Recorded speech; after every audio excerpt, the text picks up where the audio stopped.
Hello friends. आज से हम स्टार्ट करने जा रहे हैं history of English literature. History of English literature अपने आप में एक बहुत बड़ा टॉपिक है, वेरी वाइड टॉपिक।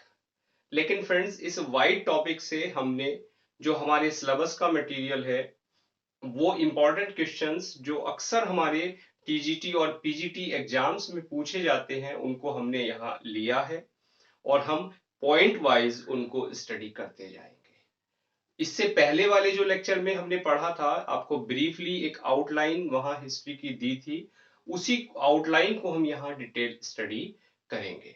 और फ्रेंड्स, अब तक आपने हिस्ट्री जो पढ़ी होगी वो एक्चुअल में वो हमें समझ नहीं आती, बड़ा बोरिंग टॉपिक है हिस्ट्री पढ़ना।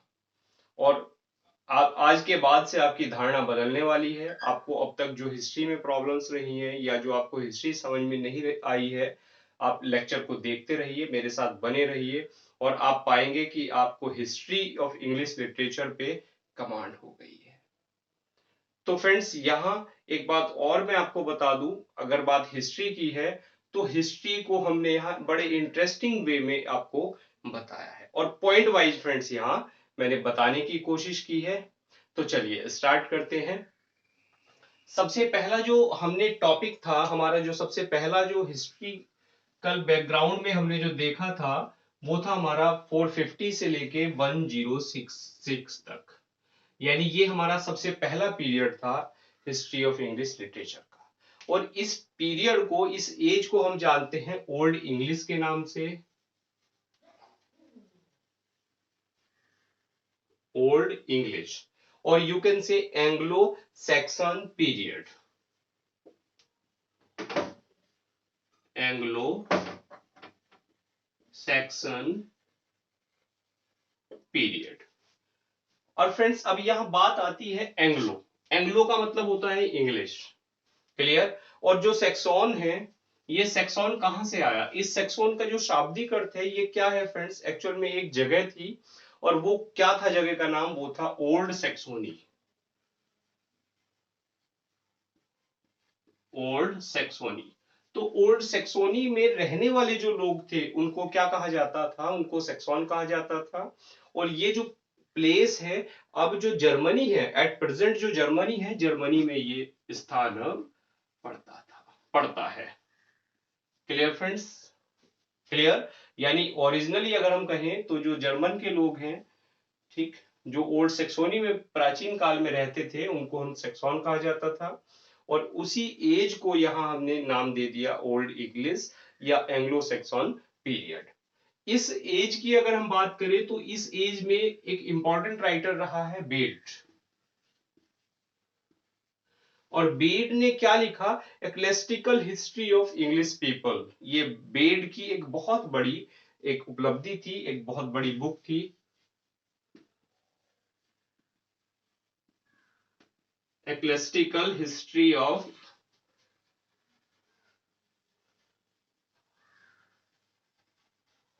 इंग्लिश पीपल, ये लिटरेरी आउटपुट था इस एज का। और इसमें बेड के बाद एक दूसरा राइटर यहां रहा है, और वो क्या था friends? King Alfred.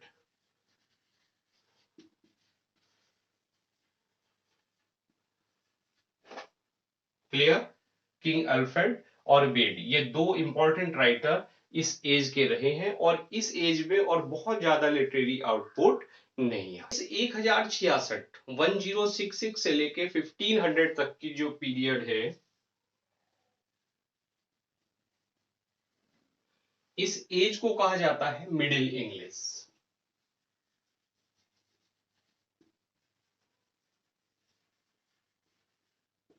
Middle English. Clear friends? और इसको भी हमने आगे बांटा है तीन पार्ट्स में। सबसे पहला जो पार्ट है वो है हमारा early middle,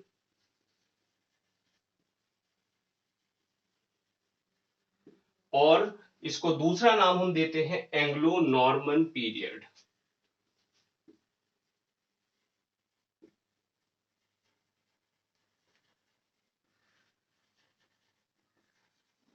Anglo Norman period. और ये क्या है फ्रेंड्स? ये है आपका 1066 से लेके 1340 तक का जो पीरियड है, उस एज को हम अर्ली मिडिल या एंग्लो नॉर्मन पीरियड कहते हैं। अब इसको हम डिटेल स्टडी करते हैं। एक्चुअली फ्रेंड्स, यहाँ इस हिस्ट्री को समझाते हुए मैंने एक चीज का ध्यान रखा है। अक्सर जो एग्जाम में आता है वो एक तो पॉलिटिकल इवेंट्स, जो उस एज में इंपॉर्टेंट पॉलिटिकल इवेंट्स हैं वो आती हैं, और उस पॉलिटिक्स ने उन पॉलिटिकल इवेंट्स ने लिटरेचर को किस तरह से प्रभावित किया, क्या प्रभाव पड़ा, या उस एज के क्या प्रोमिनेंट कैरेक्टरिस्टिक्स थे, वो एग्जाम्स में प्राय पूछे जाते हैं। तो उन्हीं चीजों को यहाँ मैं हिस्ट्री पढ़ाते हुए आपको फोकस करा रहा हूं, उन्हीं को आपको समझते हुए चलना है। एक्चुअली फ्रेंड्स, ये जो पर्टिकुलर एज है 1066 यानी 1066, इसमें जो एक इंपॉर्टेंट घटना थी वो क्या थी? Norman conquest. नॉर्मन कॉन्क्वेस्ट, और यू कैन से इसको हिस्ट्री में द कॉन्क्वेस्ट के नाम से भी जाना जाता है। एक्चुअली सबसे पहले तो कंफ्यूजन एक हमें क्या रहता है, नॉर्मन और सैक्सन में रहता है। देखिए, जो ये पॉलिटिकल इवेंट थी 1066 यानी नॉर्मन कॉन्क्वेस्ट के बाद की जो लिटरेचर है उसको हम एंग्लो नॉर्मन पीरियड कहते हैं, और उससे पहला जो पीरियड है वो सैक्सन कहा जाता है। आई होप ये जो अंतर है दोनों में ये आपको क्लियर हो गया होगा। अब यहाँ से फ्रेंड्स क्या था, जो नॉर्मन्स हैं, नॉर्मन्स क्या थे? ये जो वर्ड है नॉर्मन, इसका शाब्दिक अर्थ क्या है, इसका क्या मीनिंग है, ये मैं आपको समझाता हूँ। एक जगह है फ्रांस, यानी एक देश है फ्रांस, जानते हैं आप, और फ्रांस में एक जगह है नॉर्मंडी।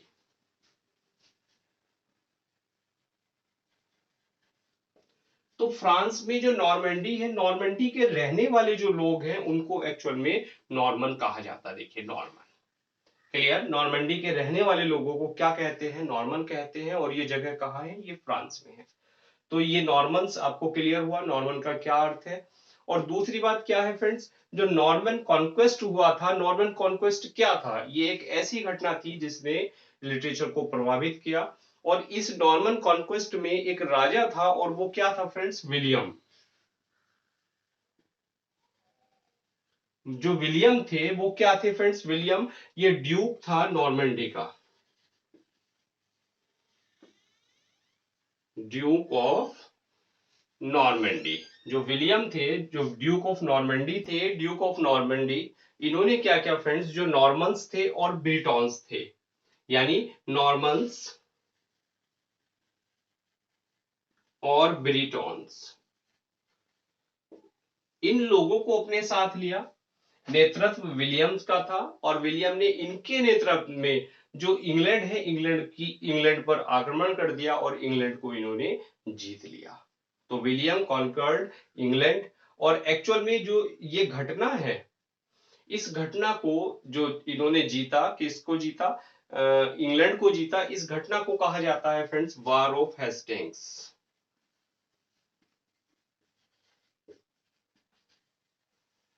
क्लियर, बात समझ में आई? और फिर विलियम जो थे वो इंग्लैंड की गद्दी पर आसीन हो गए, इंग्लैंड के वो राजा बन गए। क्लियर हुई बात? तो 1066 ये क्या थी? नॉर्मन कॉन्क्वेस्ट आपको क्लियर हुआ।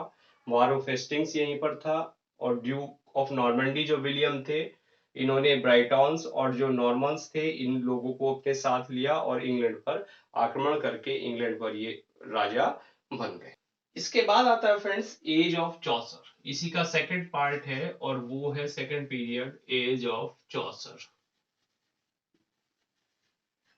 और एज ऑफ चौसर क्या मानी जाती है फ्रेंड्स? ये मानी जाती है आपकी 1340 से लेकर 1400 में चौसर की डेथ हो गई थी। और एक्चुअल में इससे पहले जो पीरियड था नॉर्मन कॉन्क्वेस्ट का, जो असर हुआ वो क्या हुआ? एक तो फ्रेंड्स जो नॉर्मन सिविलाइजेशन थी, नॉर्मन सभ्यता थी, वो ब्रिटेन पे हावी हो गई, वो कल्चर वहां हावी हो गई। और इसी के साथ साथ जो पैट्रियोटिज्म की भावना थी, जो देशभक्ति की भावना थी, उसका विकास हुआ, नेशनलिज्म का विकास हुआ, यानी नेशनलिज्म राष्ट्रीयता की भावना, पैट्रियोटिज्म की जो भावना थी उसका वहां विकास हुआ। क्लियर? तो एज ऑफ चौसर में 1340 से लेकर 1400 तक जो चौसर है, ये चौसर क्या थे? एक प्रोमिनेंट फिगर थे उस एज के, और चौसर एक बहुत बड़ा नाम है। आपने पढ़ा होगा चौसर को, चौसर की द कैंटरबरी टेल्स हैं वो हमने पढ़ी है सिलेबस में, और एमए में कहीं ना कहीं वो लगी हुई थी, लेकिन चौसर अब हमारे सिलेबस में नहीं है। चौसर को friends father of literature and father of English poetry कहा जाता है। Father of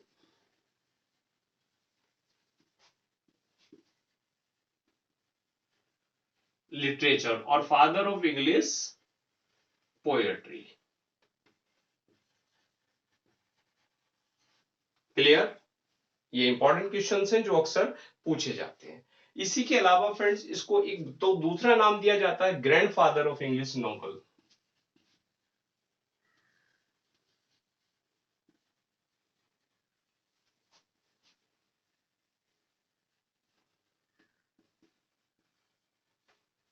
grandfather of English novels.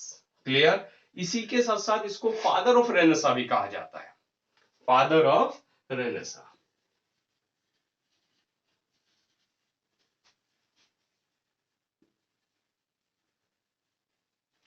और फादर ऑफ रेनेसा के साथ साथ इसको morning star of the Renaissance भी कहा जाता है।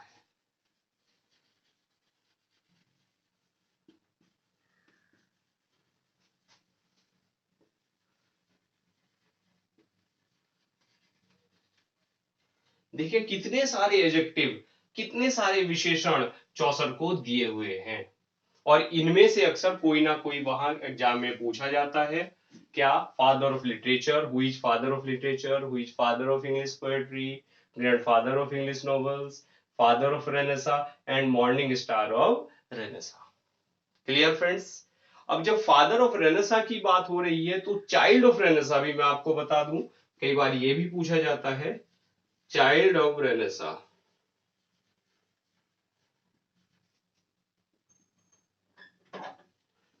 ये किसको कहा जाता है? चाइल्ड ऑफ रेनेसा फ्रेंड्स कहा जाता है स्पेंसर को, एडमंड स्पेंसर।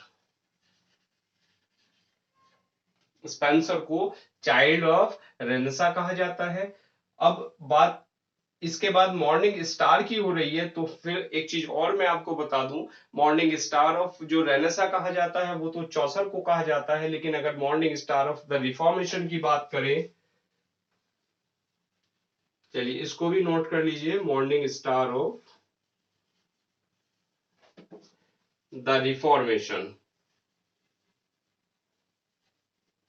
वो कहा जाता है फ्रेंड्स वाइक्लिफ को।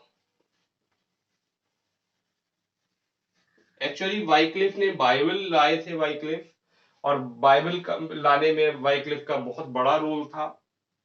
जो बाइबल है वो वाइक्लिफ ने ही दी थी, और एक आंदोलन वाइक्लिफ ने चलाया था, और वो था फ्रेंड्स क्या? रिफॉर्मेशन, यानी सुधार, समाज सुधार का जो एक आंदोलन ये लेकर आए, रिवॉल्यूशन वो लेकर आए वाइक्लिफ। तो इसी पे इनको क्या कहा जाता है? Morning star of the reformation. ये सारी बात क्लियर हुई? एक्चुअली क्या करते हैं आप, जब भी किसी एडजेक्टिव की बात आती है, किसी ये विशेषण की बात आती है, तो आप उसको रटने पे लग जाते हैं, मॉर्निंग स्टार इसको, इवनिंग स्टार इसको, और चाइल्ड ये, फादर ये। वहां रट्टा नहीं है आपको, ये कंसेप्ट आप दिमाग से निकाल दीजिए कि आपको लिटरेचर है और लिटरेचर रटनी है। लिटरेचर रटनी नहीं है बिल्कुल भी, लिटरेचर को आपको समझना है, और समझेंगे तो लाइफ लॉन्ग आप नहीं भूलेंगे, कोई भी एग्जाम हो इजिली आप उसको बीट कर देंगे। Clear friends?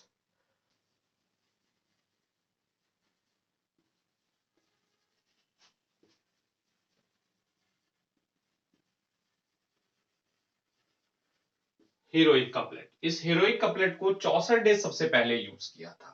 Clear friends? ये पोएट्री की फॉर्म है, और इसको कहां यूज किया था ये भी मैं बता दूं, the Legend of Good Woman, ये बुक थी चौसर की।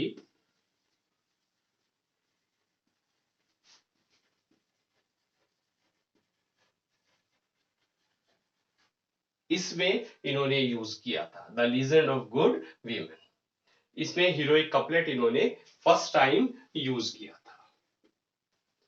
चौसर ने लिखा prologue to the Canterbury Tales.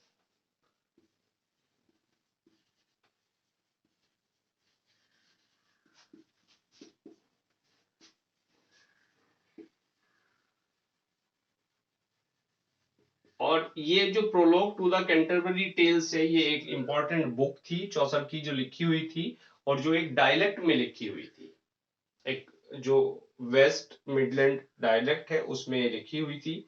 और फ्रेंड्स इस बुक में 29 टोटल कैरेक्टर्स हैं, ये कई बार पूछे जाते हैं आपको। और जो टोटल चैप्टर्स की बात करें तो इस बुक में जो टेल्स हैं वो क्या है, 24 टेल्स है या 24 चैप्टर्स है।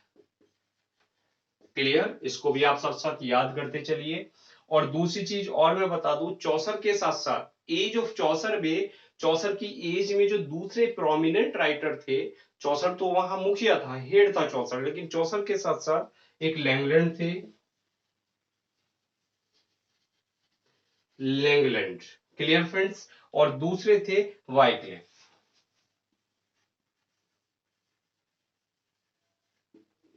क्लियर, तो ये दो राइटर प्रोमिनेंट राइटर थे इस एज के, एज ऑफ चौसर में। एज ऑफ चौसर के बाद अगर नेक्स्ट एज आती है तो वो है फ्रेंड्स आपकी late middle,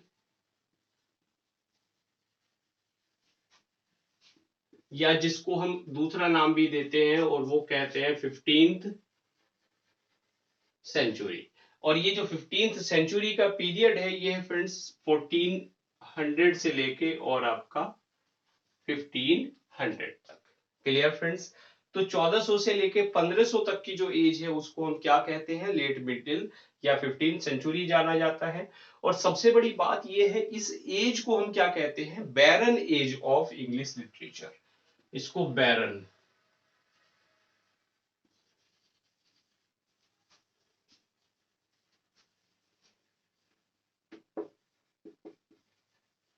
baron as of English literature कहा जाता है इसको। पूरी एंटायर जो हिस्ट्री है उसमें बैरन एज ये कही जाती है। बैरन से मतलब है बंजर, क्योंकि इस एज, क्लियर फ्रेंड्स, तो चूंकि लेक्चर बहुत लेंदी हो जाएगा, एक ही लेक्चर में हम पूरी हिस्ट्री नहीं पढ़ा सकते। और हाँ, इसको फिलहाल आप सेगमेंट में स्टडी करें, इसको छोटे छोटे लेक्चर्स में हम स्टडी करेंगे, क्योंकि वीडियो मुझे लगता है 15 से 20 मिनट 35 की हो गई होगी। और बाकी एक इन सब का मैं एक बाद में एक मास्टर वीडियो डाल दूंगा, ताकि आप एग्जाम के टाइम उस मास्टर वीडियो को देखें और आपको सारी हिस्ट्री क्लियर हो जाए। अपने सुझाव कमेंट बॉक्स में जरूर दें फ्रेंड्स, आपको ये लेक्चर कैसा लगा और इसके रिगार्डिंग अगर कोई प्रॉब्लम हो। और एक चीज और मैं बता दूं, यहाँ जो डेट्स हैं उनको विशेष ध्यान दिया गया है, ऑथेंटिक डेट्स आपको देने की कोशिश की है। लेकिन अगर हिस्ट्री की बात है तो उसमें बुक्स टू बुक्स वो वेराय हो जाती है। कुछ बुक्स हिस्ट्री को किसी एज को किस पर्टिकुलर डेट से मानती हैं, कुछ बुक्स किसी और डेट से मानती हैं। लेकिन यहाँ मैंने उसको भी एक जो ऑथेंटिक डेट है उसको यहां बताने की कोशिश की है, लेकिन फिर भी डेट्स में वहां आपको कई बार छोटा मोटा इधर उधर वो आपको देखने को मिल सकती है। चलिए फ्रेंड्स, मिलते हैं नेक्स्ट लेक्चर में। इस एज ऑफ चौसर के बाद हम जो रेनेसा है नेक्स्ट पीरियड उसको हम आगे बढ़ाएंगे। Now thanks for watching this video.